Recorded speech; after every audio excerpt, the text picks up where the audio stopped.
Greetings. This is Jane Sigford, convener of the podcast Views and Voice Above the Noise, which is hosted by MASA, Minnesota Association of School Administrators.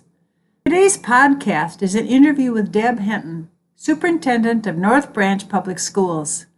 In addition, she is currently the chair of the MASA Board and recently received recognition as Superintendent of the Year this past spring. It was a real pleasure and fun to talk to Deb about her role as superintendent, the difficulties she's faced, the things she's accomplished, and her operational style as leader and learner. We all know that there are many books about what constitutes effective leadership, differing leadership styles, and different to-dos in order to become an effective leader. The topic of leadership is as complicated as the number of leaders in our country. Leadership and followership depend on so many things: culture of an organization, the needs of the organization, and the leader as well, political trends, personal matches between style and leadership, and differing philosophies of what a leader is. I actually believe leadership is paradoxical, but that's the topic for another future podcast. In listening to Deb, you will hear several themes. She exhibits the traits that we heard about in the previous podcast with Principal Rob Reitz, who quoted Patrick Lencioni from his book, The Ideal Team Player, in which Lencioni named the attributes that all team members need to have as being humble, hungry, and smart. Superintendents are a part of many teams, and it is a distinct advantage if they are humble, hungry, and smart. Deb will talk about those attributes, even though she may not use that exact terminology. She lives and acts those behaviors. In addition, she described herself as... I find myself to be a very common leader, but a leader that's dedicated to service, and I think my record really talks about that, the number of committees that I serve on.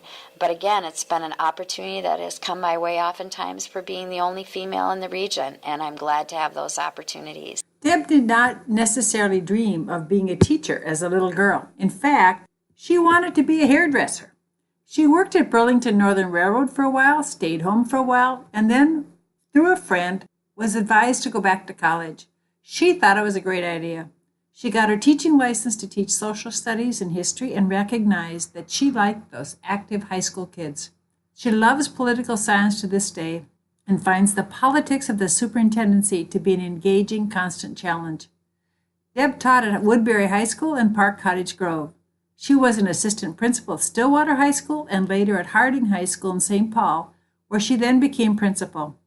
Her leadership skills were recognized by others because she was asked to be executive director of alternative programs in early kindergarten by Pat Harvey, the then superintendent of St. Paul. When Maria Karstafen became superintendent, Deb was asked to be her chief of staff. Then she was looking for superintendent positions and North Branch was open. She applied and voila, she became superintendent and has held that position for 12 years. She has been recognized as Superintendent of the Year because of her hard work in that position, and this is how she feels about that award. It's just really quite an honor, and I'm so humbled to serve and represent my fellow colleagues. Part of her being a leader and a team player is to be hungry for change and for making a difference. She thinks about how she can do that as she is the now chair of the MASA Board. I've been thinking a lot about that. I've been thinking about, the things that I have advocated for over my entire career. I always tell people my number one goal is always to raise student achievement. If that isn't my number one goal, I think it is time for me to leave the profession. So I've been trying to think for ways that I can be a voice for raising student achievement that might be different than we have done in the past, or at least join all of the voices that are out there that have been working so hard long before me and people that will work still after me. That's a concern of mine. A concern of mine, too, is the lack of diversity amongst the leadership in the state. And we recognize that, but we aren't able to somehow or another make things better. And so I'm concerned about that. I will always be concerned about funding. As many people know, North Branch has had a really difficult time with funding. And so advocating at the Capitol for additional funding for all kids is extremely important. So those are some of the things that come to mind immediately when I look at the future, things that I would like to advocate for. As Deb talks about her role as superintendent and her vision for the future, she is very aware of the political nature of the role. To use a camera analogy, she vacillates from her zoom lens to her wide-angle lens. Sometimes she uses filters on the lenses, and sometimes she takes raw pictures. But her looking at the needs of all constituents is apparent in her thinking. To illustrate that point, here is her vision for the role of superintendent. Well, I was just recently on a panel discussion at a university, and a similar question was asked, and I was the only superintendent in the group, and I listened to the principals and directors' answer, and I thought my answer was much different than theirs. My answer is that you really, truly have to be at that 100,000-foot level. You have to have the interest of everybody at heart, not just your own building, not just the community, not just the students, all of the constituencies. And so it's a leader. My vision is to lead and to be able to have followers in all of those constituent groups. So it's not just that my immediate cabinet wants to follow my leadership. It's that the students understand the direction in which we're going, and the community as well. So my vision for the superintendent is just all-encompassing, that you have to create a pathway to the future that people will follow.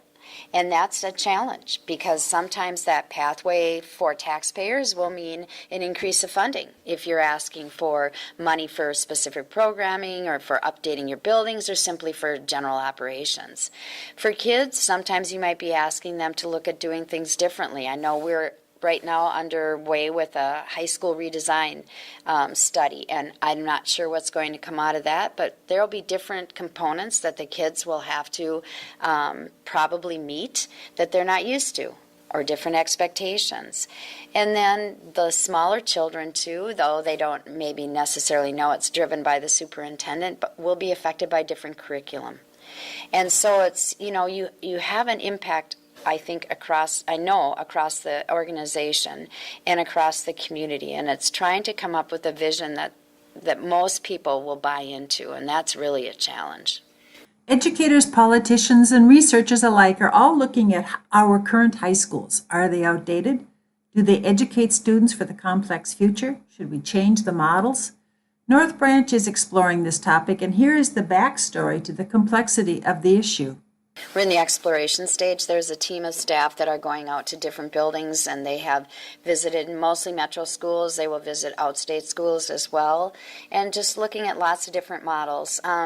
I see right now an emphasis again on technical education, on breaking larger schools into smaller schools. When I was a principal at Harding from 2000 to 2005, Bill Gates gave a lot of money to the effort of small learning communities. My school alone, I think, had over $2 million.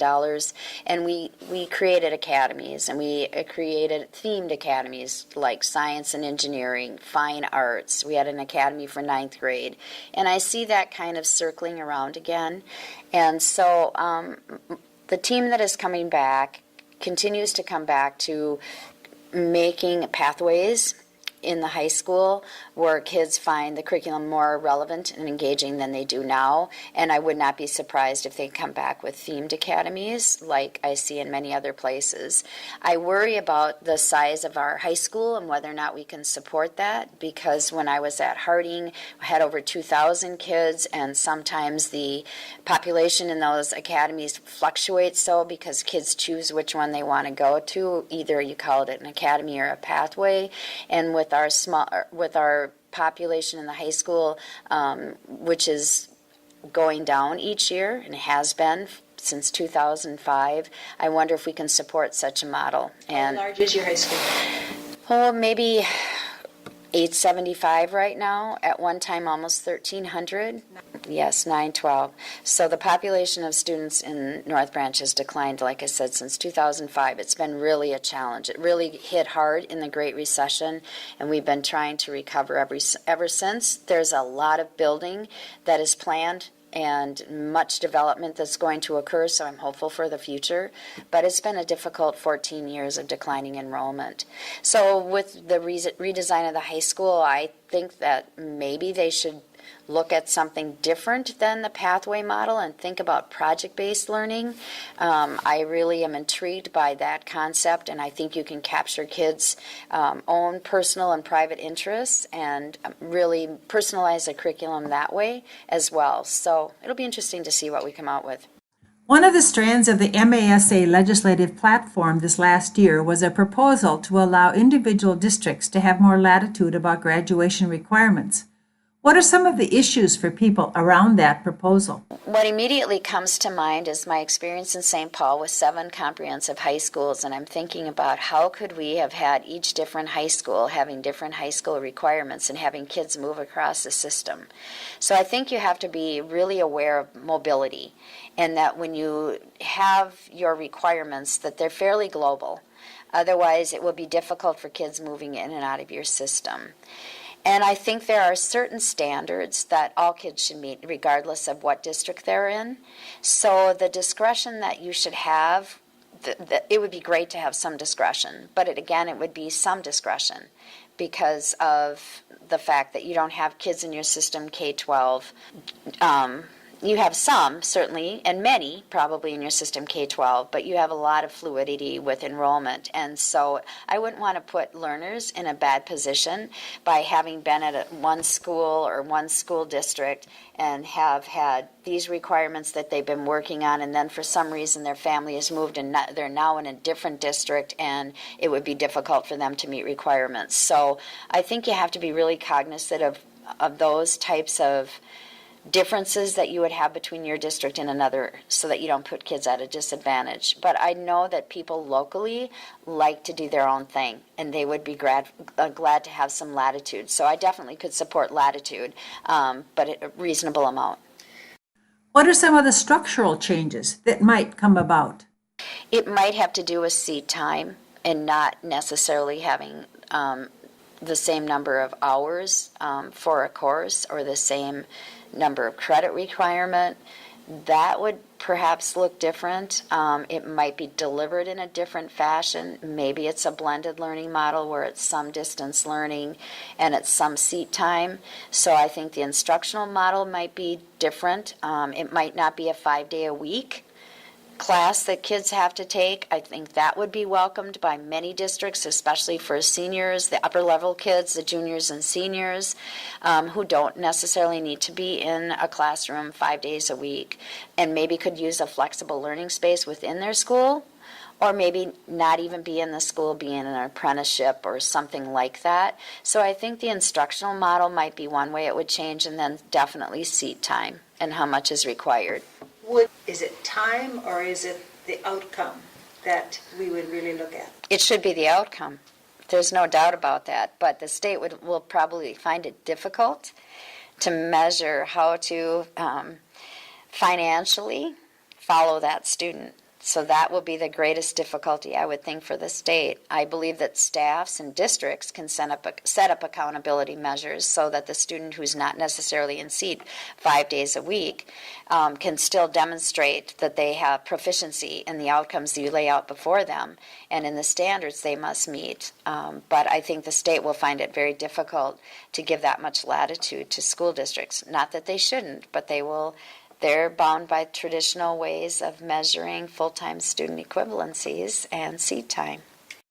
Ed Week on July 26, 2018, published an article entitled States Loosening Seat Time Requirements. According to the National Governors Association, 36 states have adopted policies to allow districts or schools to provide credits based on proving proficiency in a subject rather than the time a student spends in a classroom. New Hampshire has required high schools to assign credits based on competency rather than seat time. Our own neighboring state of Iowa is working on a way to re-engage struggling students to put them on a path for a 2-year or 4-year college or career certification by allowing them to prove their ability in certain courses by completing projects, tests, or demonstrations of skills. New Hampshire has gone the farthest by allowing districts to define district-based competencies. However, the state has offered guidance to districts through a competency validation rubric. Some of the other states who have made changes in this direction are Michigan, Oregon, Oklahoma, for example. What are some of the obstacles for us? Public has all been through school as we know it, and they have their opinions about school, and they may still see it as the traditional manner in which they were educated. We know that we have some people that don't think kids should have computers because they didn't have computers. You always hear the age-old debate about calculators and whether kids should have calculators. So it's really a formidable task trying to change the public's mind about how long kids need to be in school. You want to be creative with children, but at the same time, you need to be so responsible with children. So you can only push the bar so far before you think, well, am I being too experimental? Are they going to get what they need? So I know that we have tried with efforts to really make structures be difficult. I have been on the Innovation Zone application committee representing superintendents through MDE, and I've read the Innovation Zone applications that came through last year, and we're getting ready to gear up for this year again. And the innovation zones are those zones that are doing things like the pathways and the academies, partnering with the post-secondary institution. And so that is our definition of innovation. And I'm not sure that innovation in that manner will reach every single kid. The problem is that we don't have enough staff probably in every school setting to meet every kid. And so that's why things go back to the traditional structure, because it's easier to manage. When a teacher, as I told you, when our kindergarten teachers had 28 kids in a classroom, that's so many kids. You have to have structures in place in order to manage the environment. So it's not surprising at all that we continue to revert back. Whether or not we'll ever have the kind of resources dedicated to education that we need is a very, very large question that I don't know that we'll have answered in our lifetime. Deb is not only concerned about the high school, she is engaged in all aspects of instruction. She's very cognizant of the examples she sets and how she reinforces her strategic plan. She has a great idea in how to keep the goals alive and ever present in the minds of the school board and her administrative team. In general, she has many ways that she reinforces and demonstrates her role as instructional leader. What I do as an instructional leader in the district. I make sure that I attend the meetings where data is discussed across the whole district. So we belong to a special ed cooperative named SCRED, and each year we have a data review meeting, so I make sure I'm in attendance there. And then I follow up with whatever action plans have come out of there to hold everybody to a rhythm of accountability. We don't just look at data once a year, we look at it more often.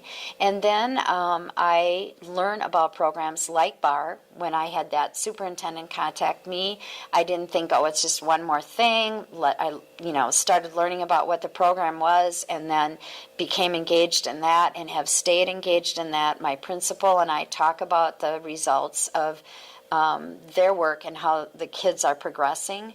And so I would say that for sure the rhythm of accountability has been an important manner for me in which to stay engaged in instruction. So here's another example. All of my school board superintendent reports, my meetings with my staff are all organized according to the 4 goals of our strategic plan, which are very simple goals.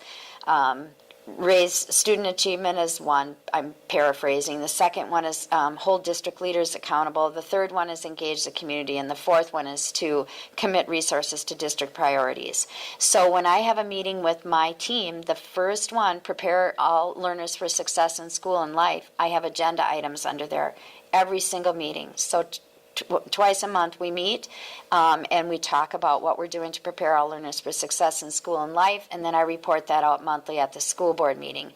But not only that, every week I write my school board as a traditional superintendent would be, but I organize my weekly updates to the school board on Fridays according to those same 4 goals. So I tell the school board what we're doing every week to prepare all learners for success in school and life. So that means I need to know what math curriculum we're teaching. I need to know how balanced literacy is improving or not improving student achievement, and for which groups it is improving, and what direction that we're headed for in the future with regard to all of our curriculum. So I would say that I definitely stay in touch, and I'm fortunate I have a director of teaching and learning, and I will meet with him twice monthly, one-on-one, to get an update on how things are going.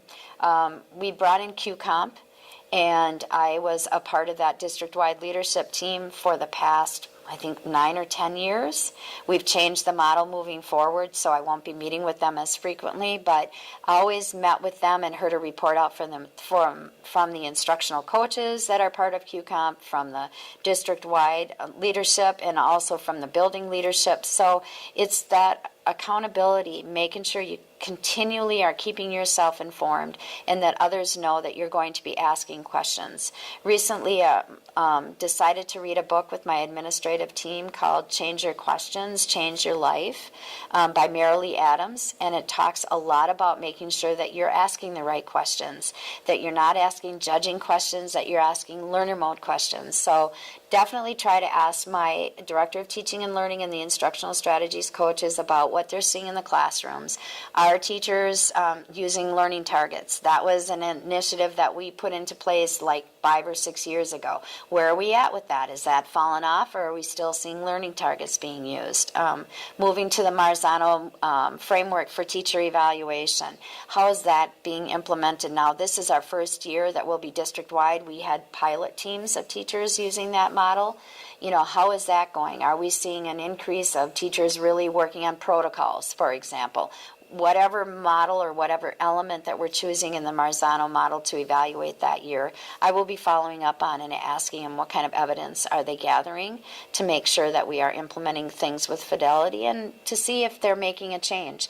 We have poured hundreds of thousands of dollars into the balanced literacy framework that we have in our elementary through 5th grade classrooms, and we are seeing some improvement in reading scores and some declining in reading scores. And so I know that we have to give that 5 to 7 years before we can make a final judgment on whether or not that was the right curriculum and the right framework for us to use to improve literacy. So I think as I talk things through, you can tell that I'm very much aware of what's happening in my district with regard to instruction.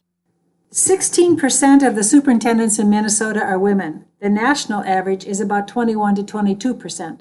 Of course, unfortunately, a lesser percentage are people of color. As a woman in this role or a non-traditional leader, do you see that this role is different for men and women or other non-traditional candidates?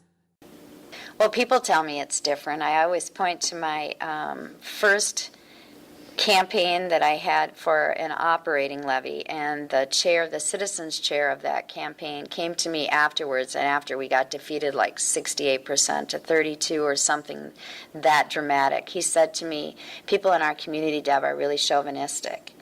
And I thought that was really telling. I hadn't felt that personally, but he was telling me as a male that was what his experience was when he went out to sell that attempt at an operating levy. I have benefited from being a female in the superintendency because oftentimes my colleagues are looking for a woman to serve as a different voice on a committee or in a position that sometimes women haven't favored or haven't gone after. And so I would say my male colleagues have just been absolutely hospitable to me, welcoming, and they reach out to me a lot. And so I've been very fortunate. I was the only female in the area for a long time, so I got to serve on committees where I was the only woman, but that was okay. I didn't feel any pressure by the men or didn't feel like they were, what's the word for it? weren't patronizing, and they just really did want to hear my voice. And so I think that I have been very fortunate in so many ways. At the time when I started, I was the lone female in the area, and since then we have had more females join, and that's been great. And my colleagues have reached out to them, and I've seen them take on leadership role positions that maybe have always gone to men. So in a lot of ways, I benefited from all of those different roles that I have taken on. So do you think that your presence in North Branch has made a difference for anyone in the future to be hired as a female in North Branch? I don't think a female will be hired in North Branch after me, but you never know. If you look across the state, males are replaced with males often. Sometimes females are replaced by females, but not real often. It's just an oxymoron to think about the number of female educators there are teaching, and then the few numbers of females that are in leadership positions. I look at politics a lot because I'm a former political science teacher, and I think that our nation in some ways is ready for female leadership and is still not ready for female leadership. And boards, the same thing. And sometimes that might be community pressure. Sometimes it's just difficult for a woman to walk into an interview and know the right way to act. We as women, should we have nail polish on? Should we wear a suit? Should we wear pants? Should we wear a dress? Men, they know to wear a suit. It's not questioned, when they come in a suit. And a woman's appearance is often questioned. And I know that to be true. And I don't know how we overcome that. That's a societal thing. But I don't think it's something within our own profession. I believe that most people in our profession definitely advocate for people of color and for women to get into leadership positions. But we don't choose. It's the boards that choose. And sometimes the boards have different ideas about who should lead in their community. What do you think we have to do to get more people of color involved in the administrative levels? You have to be very intentional and reach out and be very supportive. And I don't mean just an email. I think you have to get on the phone and make a personal contact. I think that is really helpful, and let people know that you really care and you'll do whatever you can to support them. I think general emails or general flyers or things like that, that's not going to get the results that we need. I think you really do have to personally reach out to individuals and let them know you value their opinion, you value their participation, we need their participation, and that you want it, and that it's genuine. It has to be authentic. Relationship building between the teacher and the student, relationship building between the administration and between the staff. I know no other way than relationship building. And as I mentioned earlier, being authentic and really reaching out and getting to know the individuals. It's really a difficult challenge when you talk about people of color coming into mostly a Caucasian dominated workplace. I have not had an experience where it has been the opposite for me.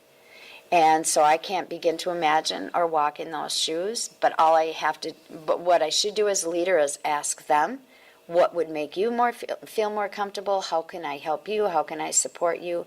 What do we need to have in place here that we're missing?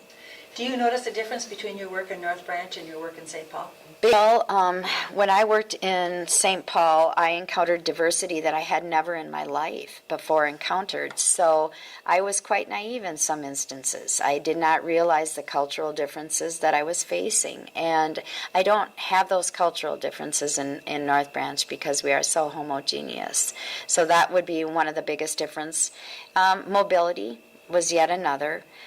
So I would start out the year with maybe close to 2,500 student names on my books at Harding, and by the time October 15th rolled around, I'd be down to maybe 2,300 and some, and by the end of the school year, 2,100, because kids are moving, oftentimes just moving within the system, but definitely much more mobility than kids have at North Branch during the year. They don't move as much during the year as the kids did in St. Paul.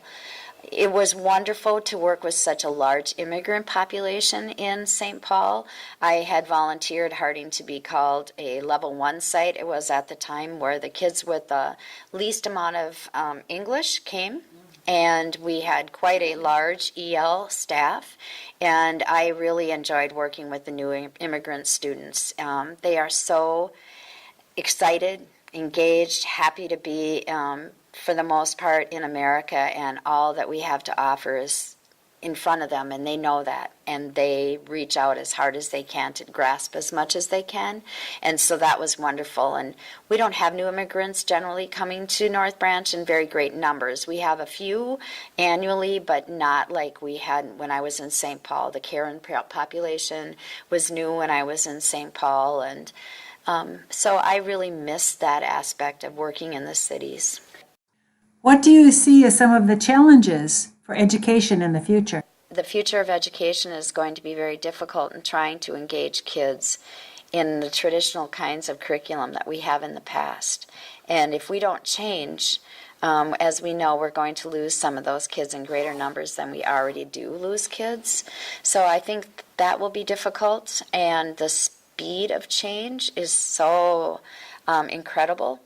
The wonderful thing about moving forward is you can always have the answer to something if you have a digital device in your hands. You can talk to your friends, the kids can have questions, and they can look up the answers right away and know the direction if they want it. My stepfather said to me, kids are not reading very much these days, and I said, oh, not true. They're reading all the time. They're on their digital devices reading.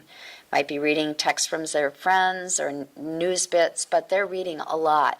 We just have them reading in a different manner than many people are used to. So I think moving forward, trying to plan 5 years in the future is just going to be extremely difficult. We are moving away from a 5-year strategic plan model to a 2-year continuous improvement model, working on the current year and maybe 1 year ahead, because we're just not sure what's out there in 5 years. So I think being able to gauge the future has always been difficult for people that have been in our profession previously, and it will become even more so with the speed of change.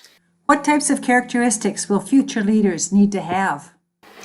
Flexibility and the willingness to be a learning leader, to not be stuck in the past, and to not be, not to jump for every new fad, that's for sure, but to be able to discriminate what might work and what might not, what the community needs, again, always having that in the back of your mind, and what your students and your staff need. But you need to be flexible, and you need to be a learning leader. You need to be well-read, well-connected. I think you need to network very much so with your colleagues to see what's happening and what they're thinking about, what they're reading. Just that flexibility, and then also to be willing to be a global learner, not just stuck in your small environment or your state environment or your national environment, because our kids are definitely living in a global society, and a technical one as well. What type of training do universities and colleges need to do to give us the administrators that we need in this future world? Well, first, I think they need to train people on relationship building and emotional intelligence before you get to anything else. Because if the staff in front of the kids are not able to build relationships with even the most challenging child, then we as administrators are going to be looking at them and saying you're not a right fit.